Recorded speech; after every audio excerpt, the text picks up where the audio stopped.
নুপুর, নুপুর, নুপুর।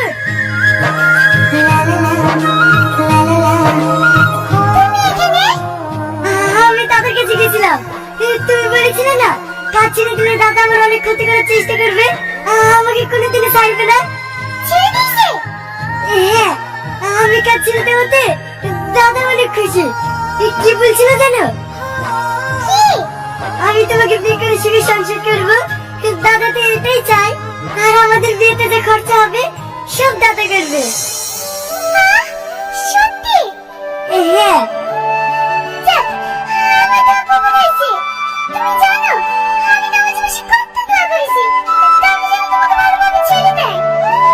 আসলে কি জানো তো, বাপ মা হারানোর পর আমি ওই দাদার কাছে মানুষ হয়েছি। দাদা আমাকে নিজের ভাইয়ের থেকেও বেশি ভালোবাসে। আমরা দাদাকে ভুল বুঝেছি। দাদা সত্যি অনেক বড় মনের মানুষ। তুমি দাঁড়াও, তোমার সাথে আমার অনেক কথা আছে, আমি আসছি। Good morning student. Good morning sir. Nupur, তুমি ব্যাগ নিয়ে কোথায় যাচ্ছ?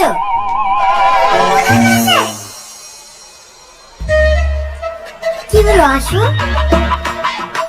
দেখতে পাচ্ছ না স্যার চলে এসেছে? তুমি যাও, আমি একটু পরে আসছি। ঠিক আছে, আমি ওদের দেরি করছি, তুমি তাড়াতাড়ি আসবা। ঠিক আছে।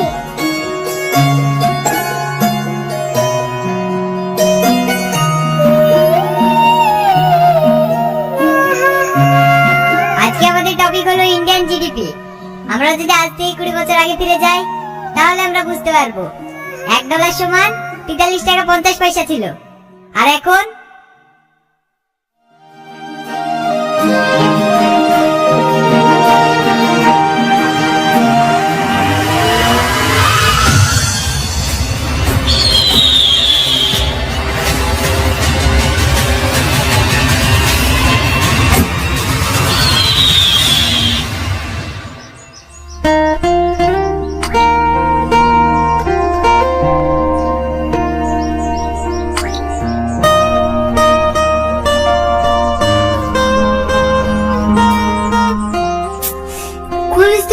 সময় ছুটি হয়ে যায়, 4টে বেজে গেল, এখনো আসছে না কেন?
চলো, তোর জামিন হয়ে গেছে।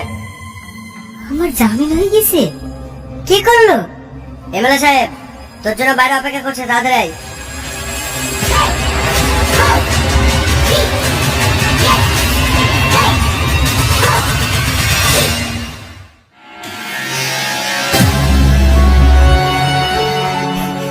আয় ভাই, আমার বুকে আয়।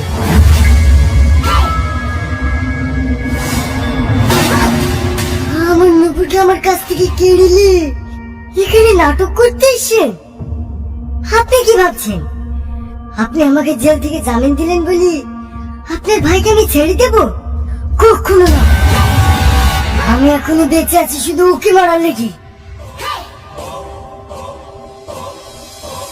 রিয়াজ, রিয়াজ, আমার কথাটা শোন। রিয়াজ, রিয়াজ, একবার আমার কথাটা শোন ভাই। রিয়াজ, এই নে চালাগুলি। তোর যদি মনে হয় সব কিছু আমি দায়ী, চালাগুলি। আমি আর বাঁচতে চাই না। কি হলো চালা?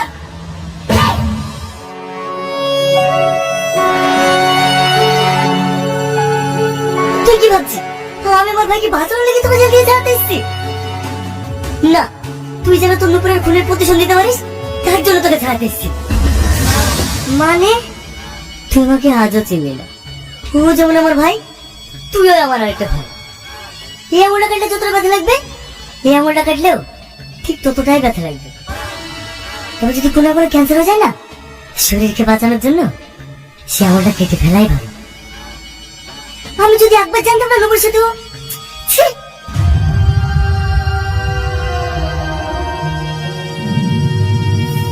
যা, তুই তোর ভালোবাসার প্রতিশোধ লিখা। হাজার তো কাটতে পারে। আমার ভাই এখন সমাজের জন্য ক্যান্সার হয়ে গেছে।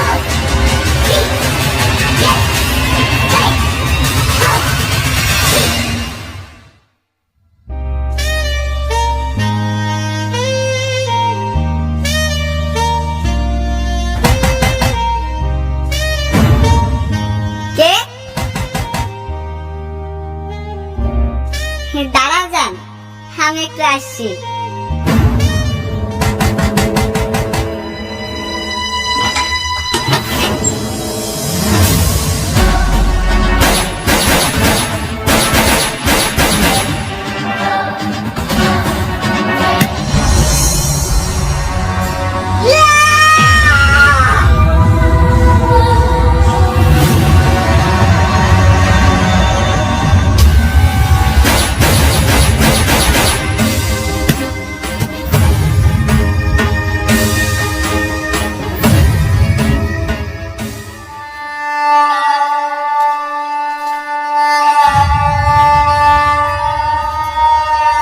দাদা, আপনি এসেছেন দাদা।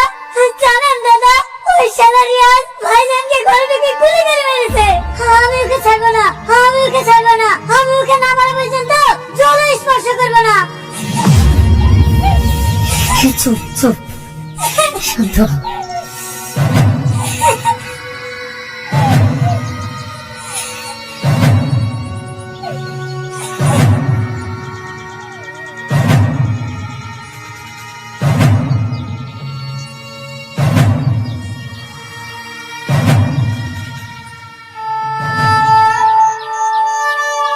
কি করবো বল, আজ 15 বছর ধরে রাজত্ব করছি। না জানি কত লাশের উপর পারে খেয়ে জায়গায় পৌঁছেছি। সেই জায়গাটা আমি এত সহজেই ছেড়ে দেবো বল? তুই যখন যা আবদার করেছিস আমি সব পূরণ করেছি, শেষে কিনা আমার রাজত্বটাই চেয়ে বসলি।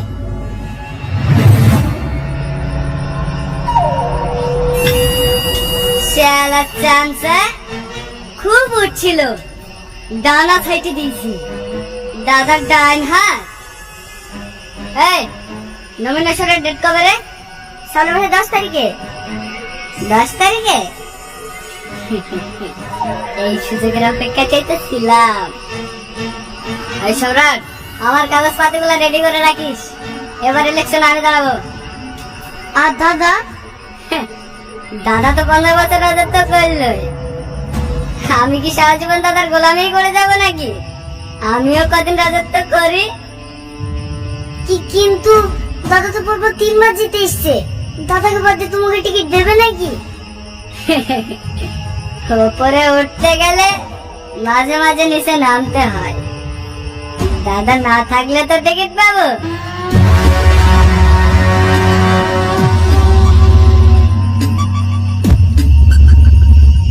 যার বিনিময়ে হোক আমাকে এমএলএ হতেই হবে।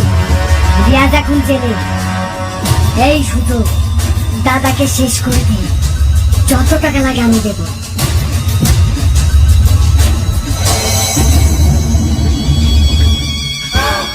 যত মায়া করে ভাই হোস, তোর জন্য আমি জানতে দিতে পারবো না।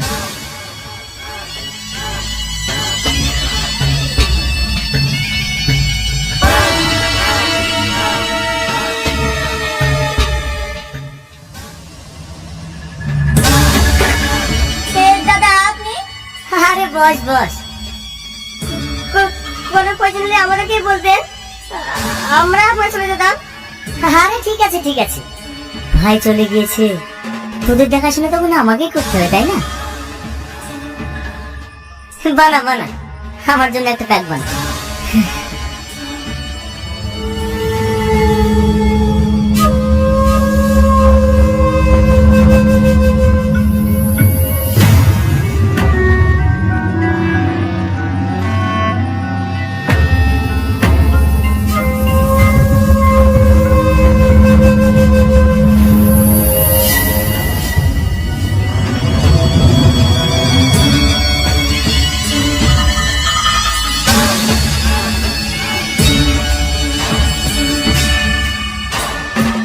সাজুর জন্য মনটা খুব খারাপ করছে রে, তোরা মিস করছি না?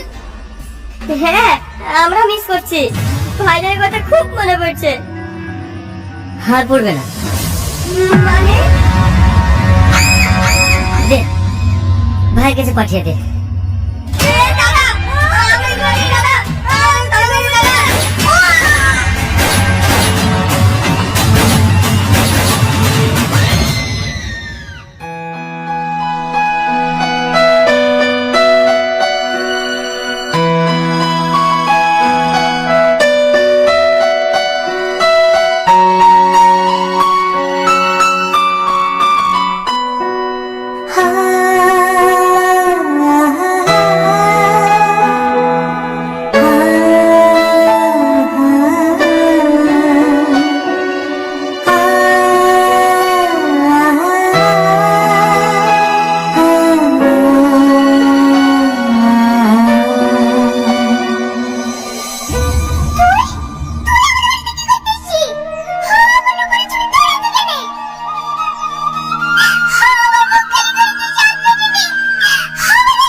বিশেষ করে আমি তোমাকে খুন করিনি।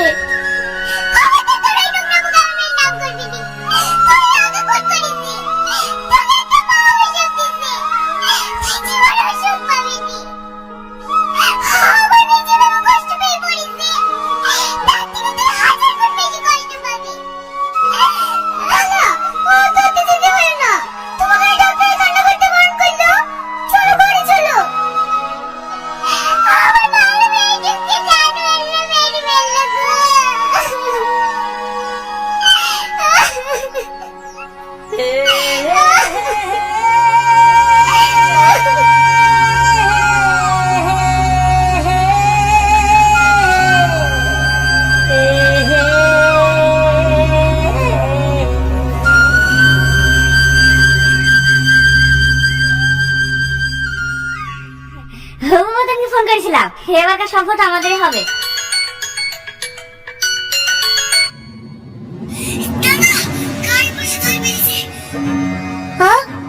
মাছো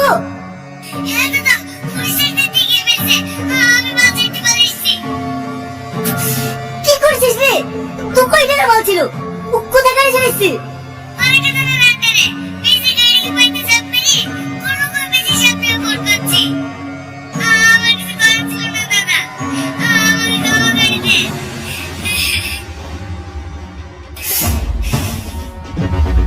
কোনো প্রবলেম দাদা? আর বলিস না, সামনে ইলেকশন, বিহার থেকে বোমার মেশিন অর্ডার করেছিলাম, পুলিশ আটকে দিয়েছে। একটা ছেলে ঠিকঠাক কাজ করতে পারে না, রিয়াজ থাকলে কোনো সমস্যা হতো না। এবার মনে হয় ইলেকশনে হেরিয়ে যাবো।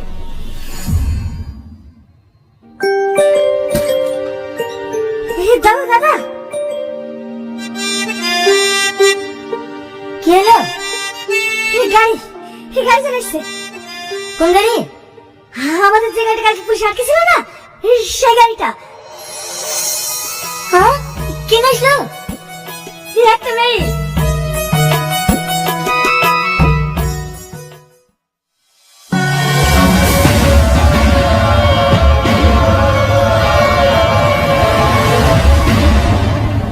দাদা সব মাল আছে। তুমি গাড়ি কোথায় পেয়েছো? নাম কি তোমার? আমার নাম বনি। ছোট থেকে পুলিশের চোখে ফাঁকি দেওয়াই আমার কাজ। আমার জীবন শুরু হয়েছিল আমার মায়ের খুনিকে মার্ডার করার পর থেকে, আর এখন খুন করাটাই আমার পেশা হয়ে গেছে। কাল রাতে দুটো মার্ডার করার পর পুলিশ আমার পেছনে পড়ে গিয়েছিল, আর আপনাদের এই গাড়িটাই আমাকে পালাতে সাহায্য করেছে। পরে জানতে পারি এটা নাকি আপনাদেরই গাড়ি, হ্যাঁ তাই নিয়ে চলে আসলাম। বাহ বাহ বাহ বাহ বাহ বাহ বাহ, তোমার সংসার প্রশংসা না করে পারলাম না। এতগুলো পুলিশের চোখকে ফাঁকি দিয়ে গাড়ি নিয়ে আসা আজ আর তা করবো না। বলো বলো তুমি কি চাও? হ্যাঁ বলেন, কি দিতে পারবেন? 5 লাখ 10 লাখ 15 লাখ 20 লাখ তুমি যা চাইবা। এইটুকু মেহনতের জন্য 20 লাখ লাগবে না। কাজ দেবেন আপনার কাছে? হ্যাঁ এই তো দেখছি মেঘনা চেতে জল। ও অবশ্যই, তোমাদের মতো প্রতিভার জন্যই তো আমাদের তো সবসময় খোলা। চলো ভিতরে চলো, ভিতরে গিয়ে সব কথা হবে। হাতটা ছাড়েন। হ্যাঁ হ্যাঁ